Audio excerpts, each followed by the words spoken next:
Welcome back to the Crypt Door Podcast. I hope you are all doing well today. Monday, June 22nd, 2026 at about 11:30 a.m. Hope everybody's doing great. Since my last episode I released the other day. It seems to be performing pretty well for where the channel is right now. So thank you very much to all those of you who tuned into that one. We're going to talk about something, excuse me, I might be clearing my throat throughout this. I have a little frog in my throat, it seems like today. Not the greatest thing for a podcast, but hell, we'll roll with it. We're going to talk about something that I covered a few months ago. And after I did my last podcast episode on this, I really didn't pay much more attention to it. I kind of did the episode and forgot about it. And supposedly there's more developments in this case since. So I'm doing another episode to kind of go over some of the things that have changed. So today we're revisiting one of the most disturbing cemetery crimes I have ever covered. Since our last episode, there have been several developments involving accused grave robber Jonathan Gerlach. Authorities continue to uncover additional information, more charges have been filed, and family members whose loved ones were affected are speaking publicly. Now, this case shocked not only the cemetery community, but historians, genealogists, and anyone who believes the dead deserve dignity and respect. In today's episode, we'll go through every major update and discuss where the case stands today, right here, right now. So let's go back a little bit. For those of you maybe tuning in for the first time, and for those of you maybe you're tuning in for the first time and have not heard of this case, let's go back to who this person was. Jonathan Gerlach, age 34, from Ephrata, Pennsylvania, was arrested in January of 2026. Investigators say he burglarized mausoleums and burial vaults at historic cemeteries. Police allege he stole human remains dating back more than a century. According to investigators, some remains belong to children and infants. That's horrible. Authorities ultimately recovered more than 100 complete or partial sets of human remains from his home, from his vehicle, and a storage unit. I don't know about you guys. Storage units. I don't know. Maybe it's a privacy thing. I'm not a lawyer. I don't know all the laws and stuff. But I kind of feel like sometimes maybe storage facilities should look into more of what people are storing there. I know it's private. They pay, most people are legit when they're storing stuff in like a public storage kind of thing or a storage facility of some kind. I know a lot of people are legit, but I am willing to bet that some of these people are not legit. There's probably people doing criminal behavior, and doing things out of a storage unit. So that's kind of how where I'm at right now on that. I kind of feel like, yes, people deserve privacy, but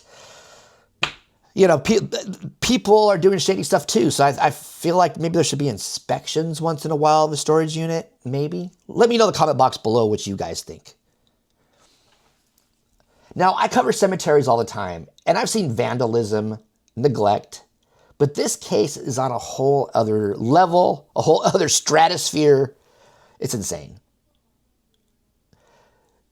This is one of those stories that almost sounds fictional until you realize investigators actually walked into this scene. It really changes the way people look at cemetery security today. At least I think so. So let's get into the update part of this. New charges have been filed. Prosecutors expanded the investigation. New burglary charges were filed involving cemeteries in Lancaster County and Luzerne County. Multiple counties are now involved in the investigation. This suggests investigators believe the crimes may have extended beyond one cemetery. Whenever multiple jurisdictions become involved, cases become much larger and much more complicated. And it raises the question of whether additional victims could still be identified. Now let's get into the preliminary hearing here. Gerlach's preliminary hearing was originally delayed after the defense cited new information that required investigation. In April, he later waived the preliminary hearing. Now, waiving a hearing does not indicate guilt or innocence. It simply means the defense chose not to challenge the evidence at that stage.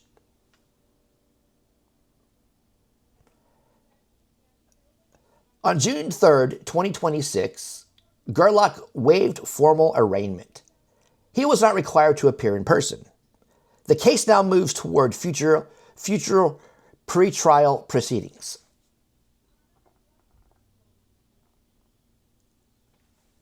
Cases involving hundreds of charges often move slowly. Investigators want to ensure every victim receives justice and every set of remains is properly identified. Now let's get into the hundreds of criminal charges here. Gerlach faces nearly 500 criminal charges. Charges include burglary, abuse of a corpse, criminal trespass, receiving stolen property, and desecration of monuments. Now, let me refer to another thing that happened in Colorado, and I did a podcast on this as well. It was the Return to Nature funeral home. And I guess investigators had found a bunch of decomposing bodies in their facility there in Colorado. And, bodies they should have cremated and didn't, and all this kind of craziness. Those abuse of corpse charges and everything were about 190 something from what I understand. It was about 191 counts of abuse of a corpse that John Halford and Carrie Halford, his wife, were convicted of. Now get this. This Jonathan Gerlach case is 500 charges, right? Let's go back to the Return to Nature funeral home. 191 counts of abuse of a corpse, right? John Halford was sentenced to 40 years in prison. And his wife, Carrie, was sentenced to 30 years in prison. That was 191, counts. This Jonathan Gerlach thing is nearly 500. Now, if John and Carrie Halford got 30 to 40 years, something tells me this Jonathan Gerlach guy is going to get probably like way more. If they follow what happened, if the penalties follow what happened in Colorado, then I would say Jonathan Gerlach is going to be probably in prison for the rest of his life. And if not, maybe, 60, 70 years or something. But this guy has way more charges. So I think he's completely screwed. He's done. Now, getting back to what we're talking about here. This isn't one isolated event. Prosecutors allege a pattern involving numerous mausoleums and burial sites. So the police found more than 100 sets of remains, human skulls, mummified hands and feet, remains ranging from children to adults. Some remains believed to be around 200 years old. Investigators describe a scene as a horror movie come to life. Veteran detectives said this was among the worst things they have ever encountered. Supposedly, Jonathan Gerlach was selling the skeletons and stuff online. So here's the online sales allegations. Authorities examined Gerlach's online activity. Investigators believe some remains may have been bought or sold online. Now, I think this part of the story raises serious questions about regulations surrounding the sale of human remains, or just, I would say, not just online sales in general. There should be more regulations. That's just my opinion, though. Now, the families have been speaking out.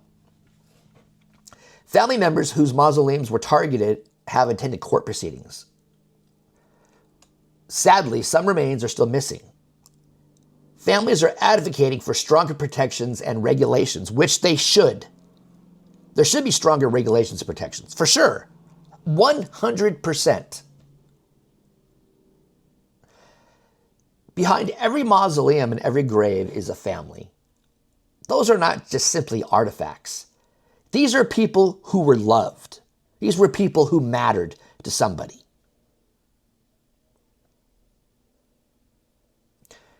And they're thinking, could there be more victims? Which I'm sure there are. Investigators continue trying to identify remains and connect additional crimes. I would not be surprised if more revelations emerge. There are still many unanswered questions.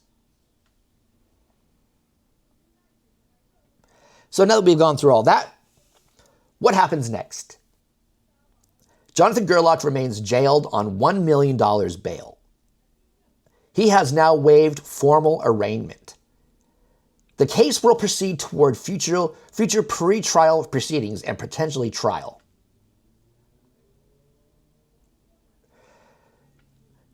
Now, I guess whether this ends in a plea agreement or trial, families want answers. They want their loved ones returned and improperly reburied. Which, yeah, of course,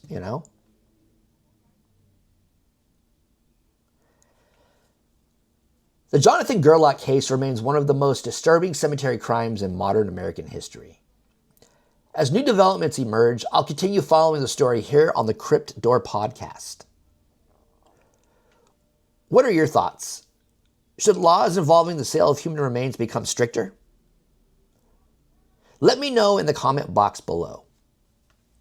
And I personally feel like storage units and online sales should become stricter. There should be somebody looking into the online sales more deeply to see what is being sold. I mean, I don't know. Skeletons and skulls and the whole bit. If you're selling it, I think it was Facebook Marketplace and one other place too. Facebook and one other place he was selling this stuff. That bones and skeletons and everything in itself, to me, is a red flag.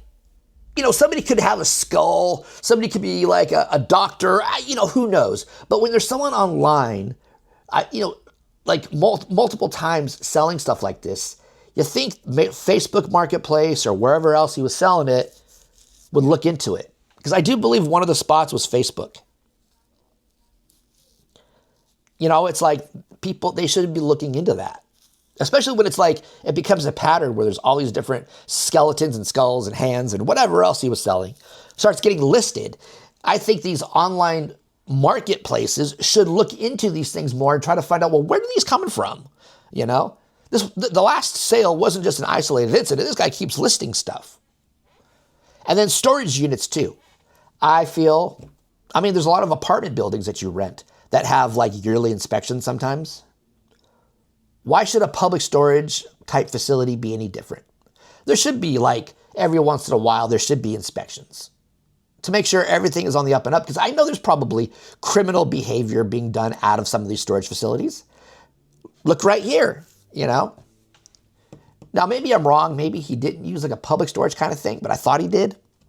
So if I'm wrong on that, let me know in the comment box below. That one's still a little muddy to me, but I thought he was. But let me know in the comment box below if he wasn't using something like that. But this is just, very, disturbing, man. It's just wow. That's one of the worst I've heard. And I've been doing these podcasts and doing funeral home screw ups and this, that, and the other. And I thought the Return to Nature funeral home thing in Colorado, John and Carrie Halford, thought that was bad. And it was. It's really bad. But this guy was robbing graves. I don't even know what's worse, but I guess maybe Jonathan Gerlach case would be worse. This guy was breaking into mausoleums. They feel he's broken into other mausoleums in other places. It's just been a big mess. And my heart goes out to all the families involved. That was someone's, son, daughter, mother, father, grandfather, grandmother, niece, nephew, uncle. These people were something to somebody. And for them to be shown great disrespect and not being able to rest in peace is a tragedy. And I really, really feel in my heart that after this is said and done in this Jonathan Gerlach case, I really feel in my heart that justice will be served. And like I said, I could be wrong on all, how screwed he is. But if the funeral home people that 191 charges got 30 to 40 years, I can only imagine 500 charges, what that will get this guy. But we will follow this closely for the days, weeks, months, years, however long it takes. We will follow this case, and I will get back to you guys. Until next time, keep exploring history, remembering those who came before us, and I will see you in the next episode here on the Crypt Door Podcast. Thank you all so much, and I'll talk to you later.